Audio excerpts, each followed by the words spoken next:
to the Cock Resort. We finally arrived at the Cock Resort. Kami ang magbakasyon, talagang lahat ng damit, dalahin ko talaga. Talagang hindi mo talaga pagsisiyan ang kanilang room here in the Cock Resort because they're two bed, they're very spacious, diba? Sa tingin ko, madami din na makasya at isa pa nakaseparate na din ang mga bathroom na toilet at ang bathing area. Diba? Pag ginugutom ka, pwede ka rin mag-order at isa pa, marami ka ding pagpilian ng mga food dito. Wala palang pagkita ko dito sa The Cock Beach. Gusto ko na talagang mag-swimming. Kaso, nakalimutan ko na hindi pala ako marunong lumangoy. Kaya, nag-jet ski na lang ako.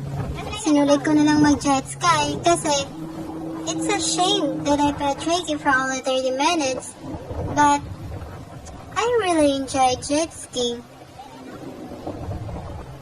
After kong mag-jet ski, pumunta ako at bumili ng pagkain kasi ginugutom na ako sa pag-driving. Kaya, ito mga pagkain sa The Cock Resort. Sinasalit ko talagang araw ko kaya after namin kumain, nagsaswim kami. At ito pala yung makikita mo sa labas ng The Cock Resort. Talagang napakaganda. At dahil hindi pa kami inaantok, kaya nilibot namin ang magagandang view na malapit sa resort with my family. Sa umaga naman, nag-walking kami kasama yung younger sister namin.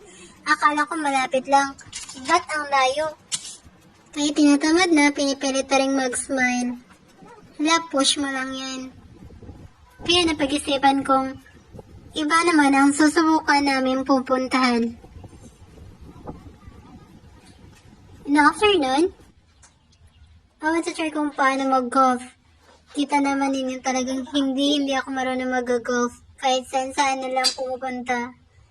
Kaya tinatamad na din ako.